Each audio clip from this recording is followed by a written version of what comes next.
We are live with All Nader right. Akhnoukh. Welcome, Nader. Thanks, Ben. Tell Good to us, talk to you. good to talk to you, good to have you on Technology for Good. We are thrilled you're here, and tell us who you are and what you are doing in this wonderful world of technology. Sure. Yeah, my name's Nader Akhnoukh. I'm the CTO of Kapost, and what we are doing is trying to save the publishing industry. As I'm sure you're aware, Ben, the publishing industry is going through major upheavals right now, with the stalwarts like the New York Times losing tons of money, hundreds of millions of dollars a year, and as they're trying to bridge the transition to being online.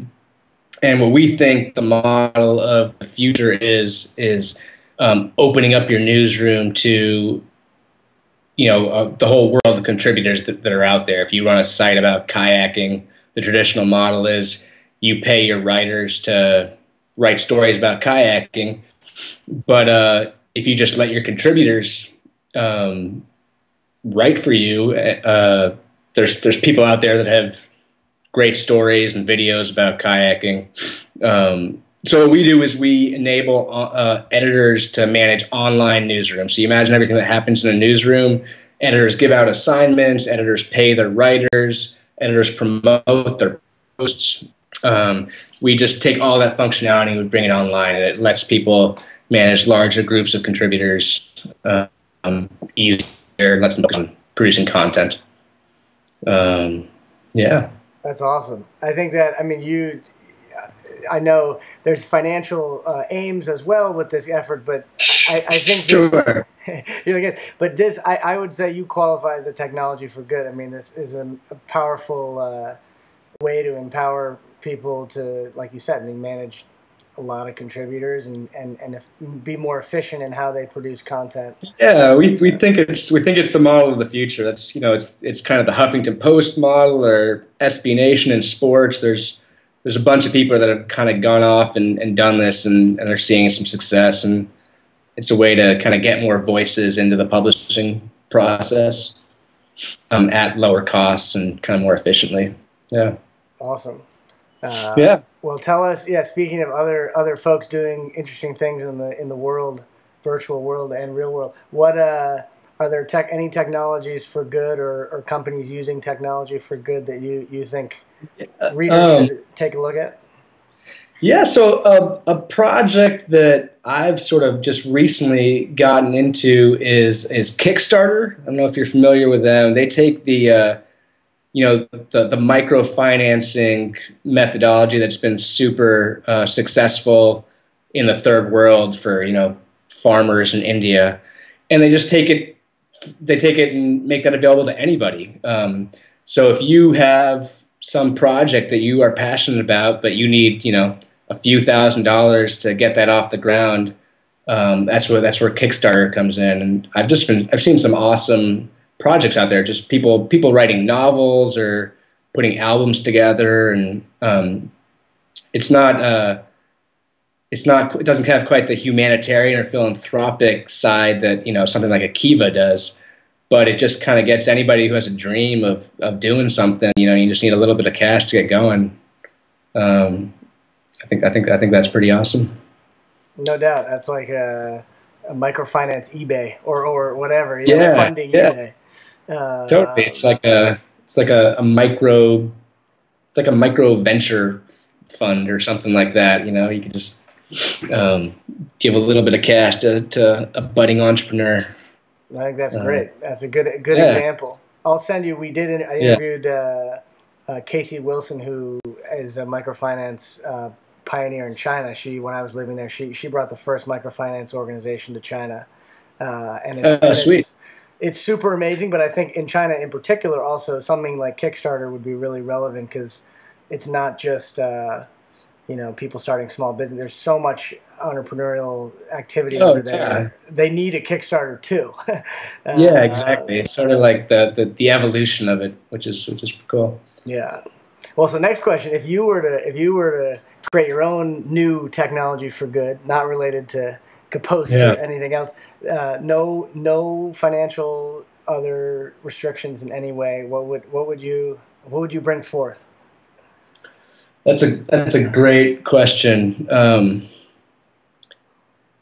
So along the same lines, this doesn't have immediate sort of humanitarian benefit, but I think a really awesome technology would be like a mylife.com or a life tracker site where we all have like stuff all over the internet. You know, we have like our photos someplace and our events and our calendars. And I think it'd be really cool just to have like a personal history of each person online where you could go and just like everything about that person is in one place. I think it'd be really cool on just like an individual level. I'd love to have that for myself, but then just the sort of aggregate information could become really interesting for research. You know, you could kind of compare different traits across geographies or age groups, or almost just having like, I mean, yeah, security would be obviously a huge issue, but like a database of like the world. Yeah. You know.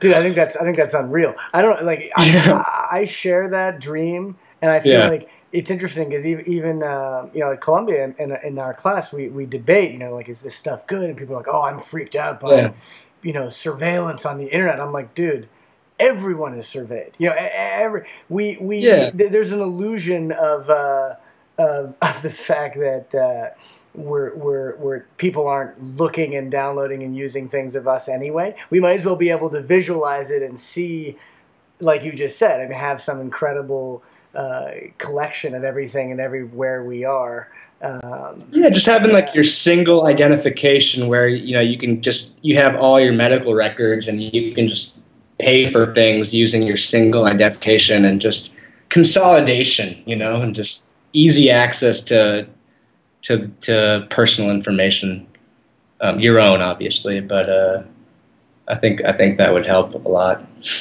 Well, this is good. I'm going to share this. I know Sean McIntosh, my professor, I told you about it before. You know, to your point, really amazing concept for those of us who believe in the power of technology. Yet major security, privacy. You know, that's why it's interesting. There's all these interesting. But that's why, you know, you had no constraints, so it was a free. I mean, if people were nice to everyone, it would be amazing.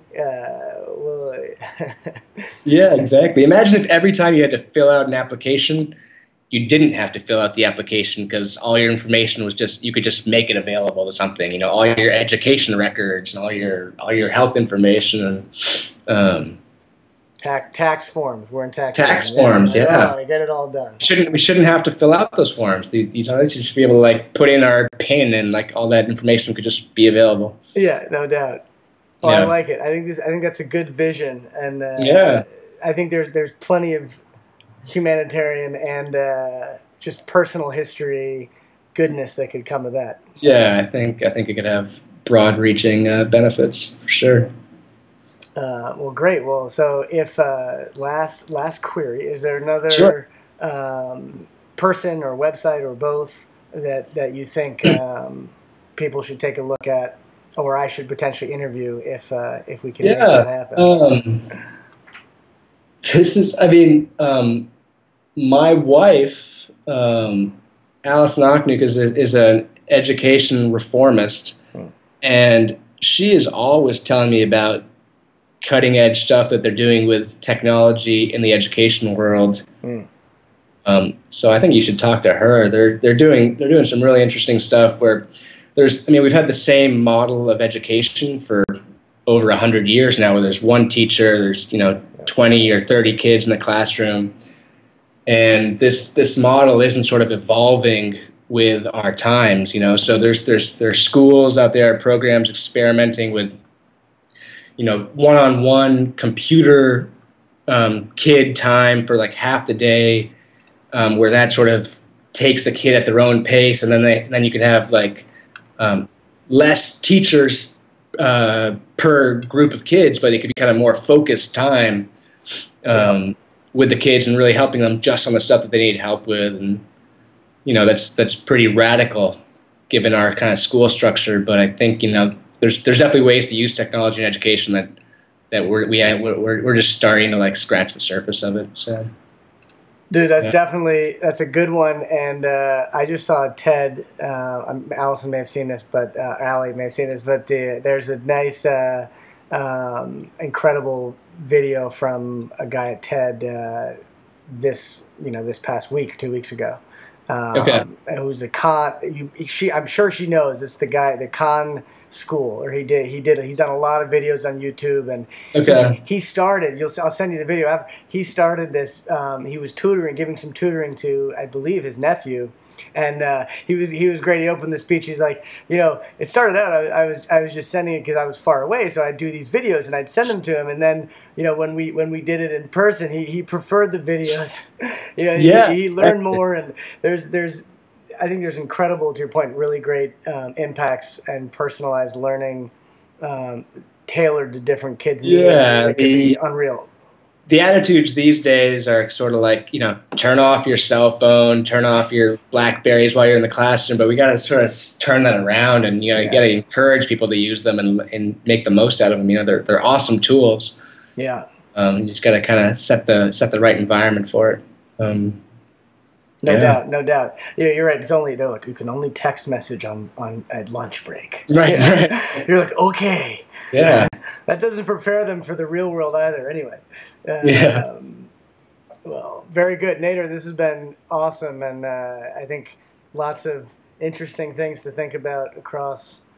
Post and personal history and education and Kickstarter. So good variety. Thank you for all your time and thoughts here. Sure, great to talk to you.